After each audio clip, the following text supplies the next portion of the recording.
In Florida, police have identified the victims of a racist shooting in Jacksonville over the weekend. Officials say a white gunman killed two shoppers and an employee at a Dollar General store Saturday as a part of a premeditated attack on Black people. Manuel Bojorquez reports. You woke? Time to get up.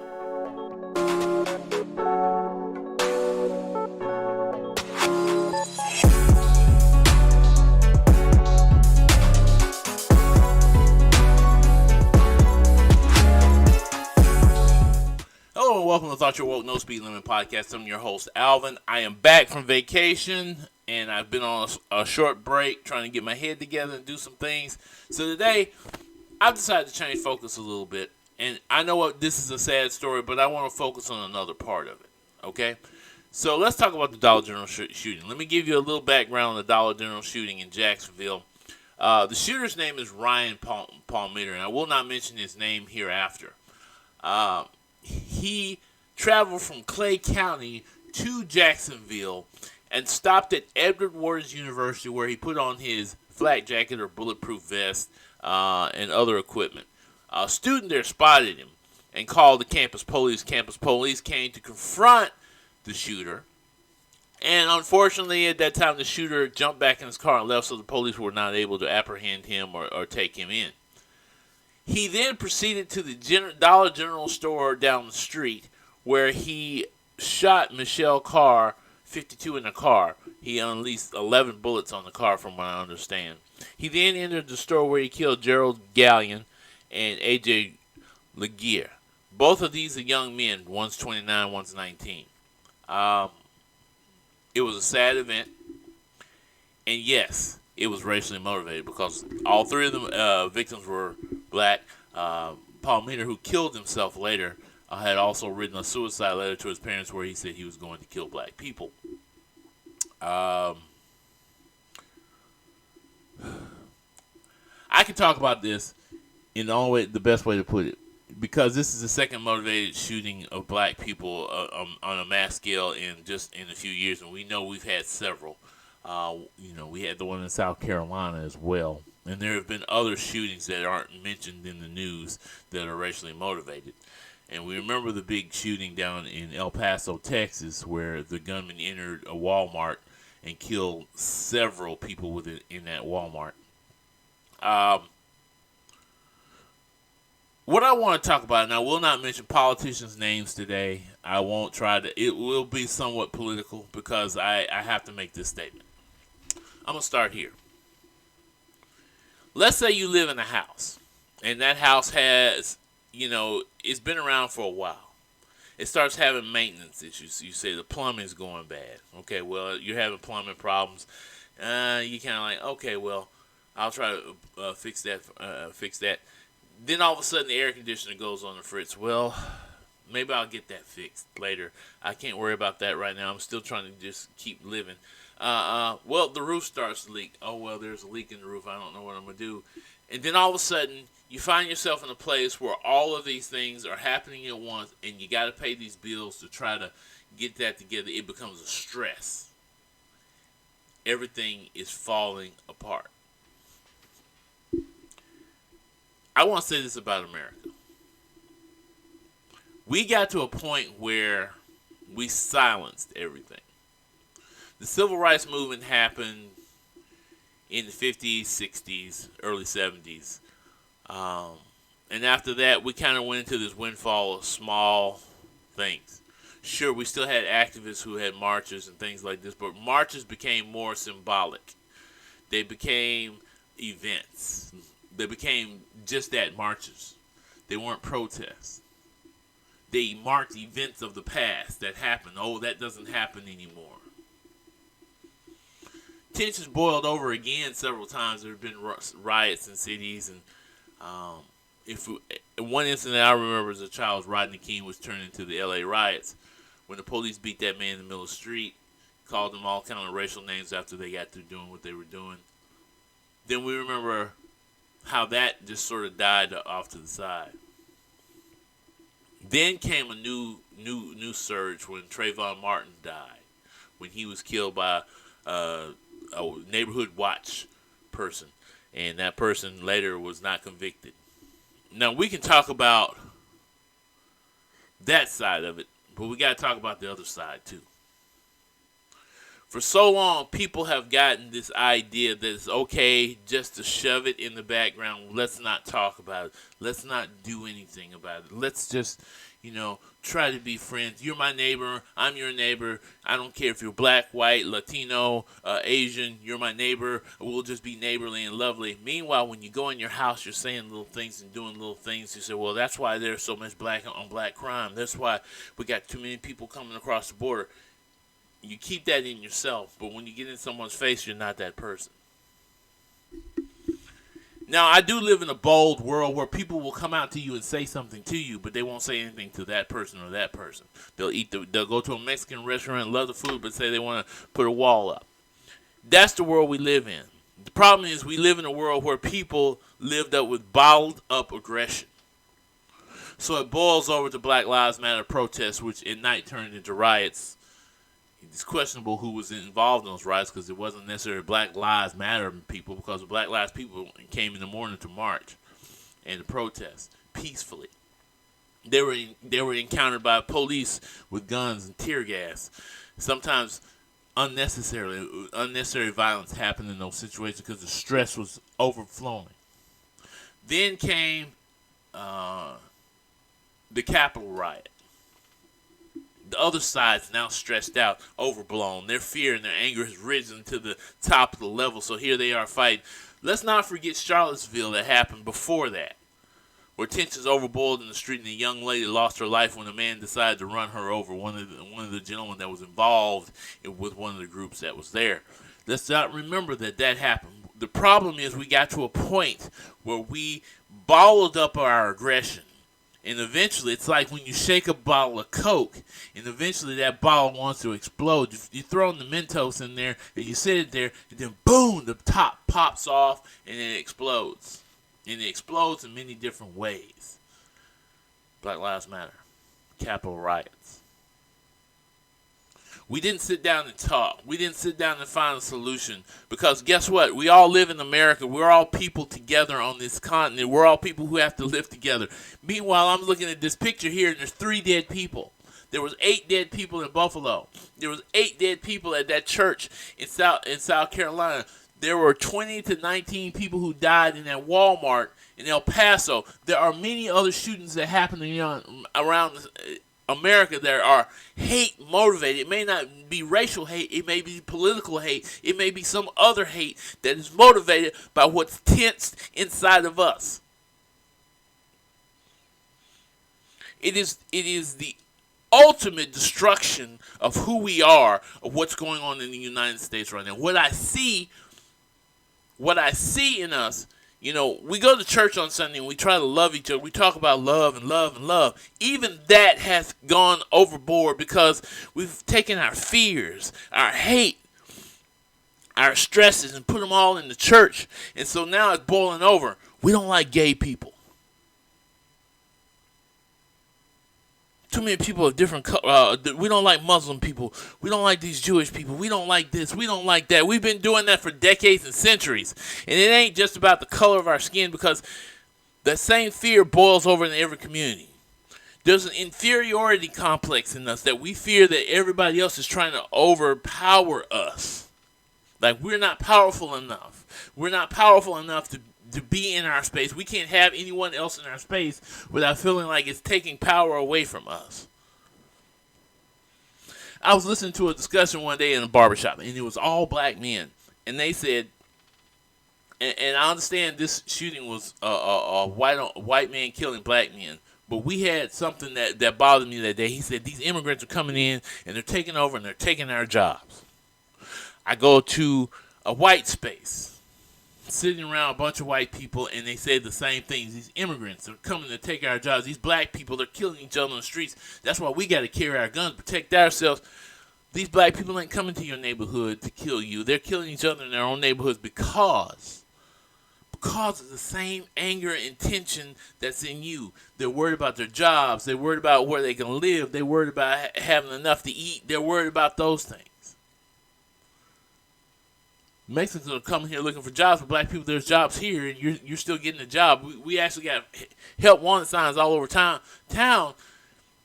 for jobs that aren't filled because there aren't enough people to fill those jobs. White people the same way. Companies are deciding now that they're going to put up automated cash machines, not because there's not enough people to work, because they want to make more money and take people out of jobs. That's going to increase more attention. See, people are not talking about these things the way they need to talk about this. They're not talking to try to have a solution, because people matter. It doesn't matter how many of those automated machines go up there. If everybody's out of work, then nobody's buying anything from your store. If people aren't getting the proper education, they can't be the people who come and maintain those machines. All these things are important because they build tension. So then we get to a situation like this, and we see that there was a problem from the get-go because the young man who was the shooter had a mental problem when he was a child. His father had to call the police to get him then because he was going to jump off a bridge. Now we get to a point where this man has gotten a gun in his hand. He has a history of mental illness. He sends the same letter to his father saying, I'm going to kill myself, but I'm going to kill these black people because they're causing my problem. Now he's the extreme. But that boiled over into tension. That ended up in boos at a speech and anger online and politicians saying things like, oh, well, we need to stop paying attention to race. Look at what's happening in Chicago and all these other places. And I almost just did it, but I was trying to do it in context of this whole story. In your back rooms, you're saying one thing, then getting in the face of other people and smiling and saying something else. Oh, I wish you wouldn't talk about it. Your job tells you we can't have these conversations. Why? Because it's going to disturb the flow of our money. It may cause us to get a lawsuit. Everybody's worried about all of these things and not worried about solving the problem. Of course, God is the problem solver. Prayer comes first. But prayer is only part of the work. Faith without work is dead. So once you've gotten the faith that you believe that God's going to do it, we have to do the work. Because we know that the end process is a resolution. We have to put in the work. So that shootings like this at Dollar General doesn't happen. So that we're making sure kids are getting education. We're not going to be scared of our history. We're going to talk about it. We're not going to rewrite books to tell lies to make our history sound better, so make people feel better. Yet that tension will be in the room because people know there's something wrong. We're going to tell the truth. In America, we're so scared of the truth. We think we know what the truth is. We keep telling lies and more lies and building the lies on top of lies. And this is what built America and made it great. No.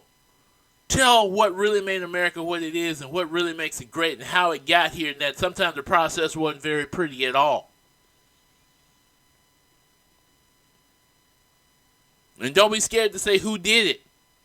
Don't be scared how they did it. Don't be scared of that.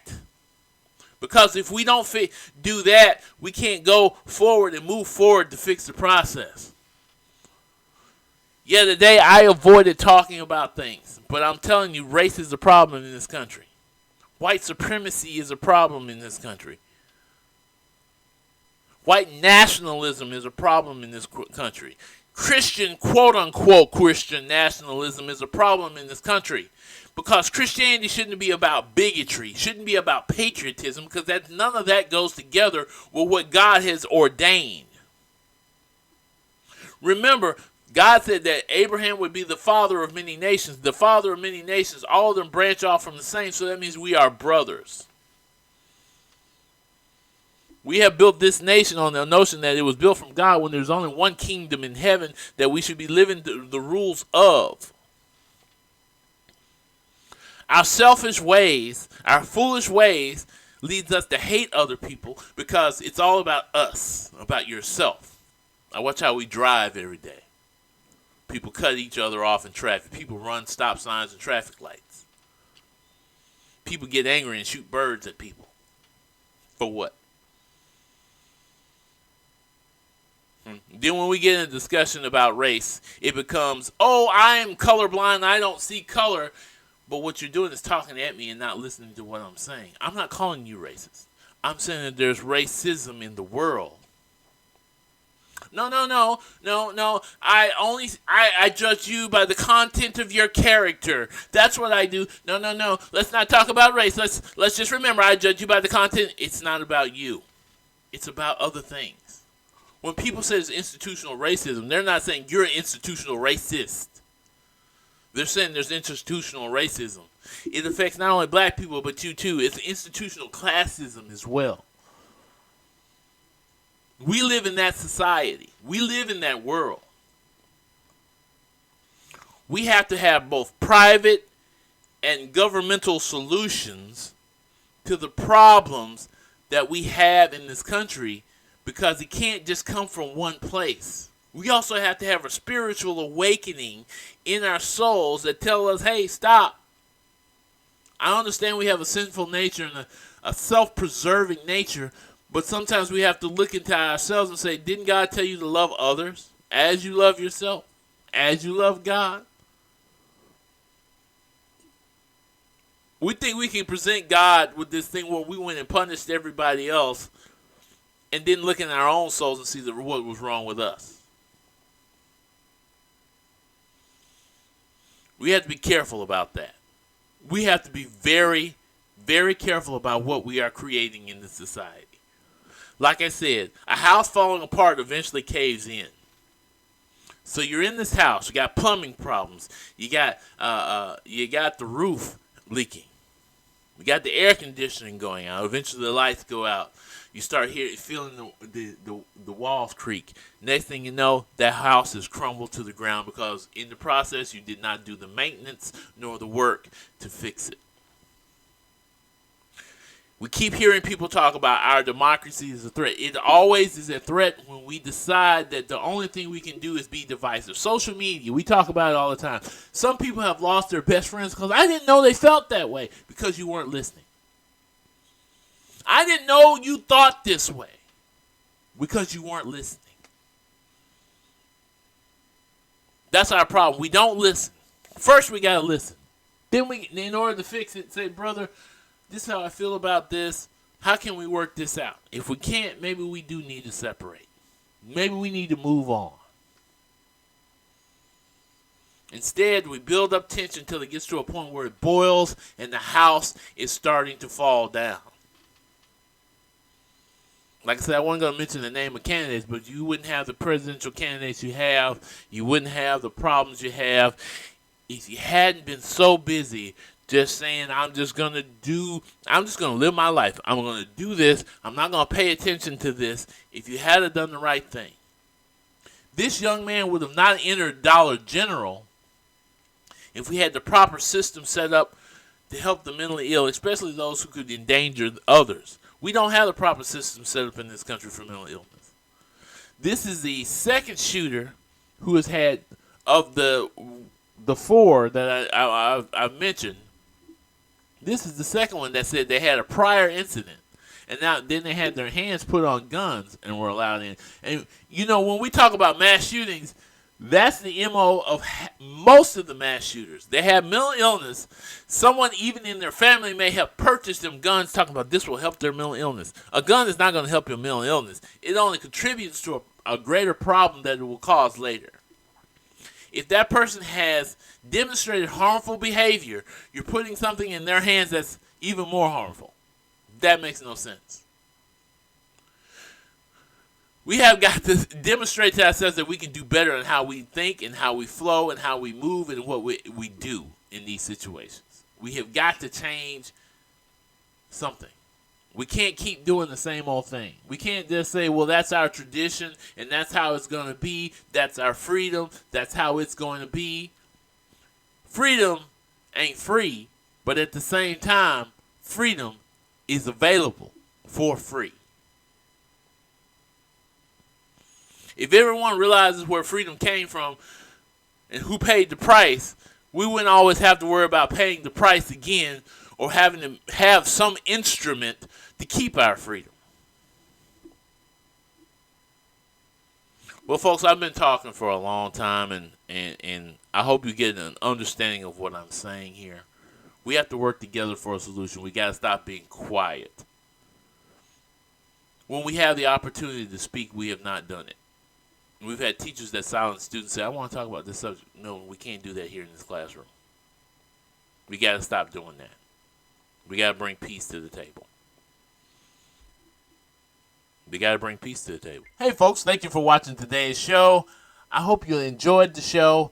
And please make sure you hit that like button, subscribe, and share with your friends. Peace. You have been listening to Thought You Were Woke, No Speed Limit Podcast.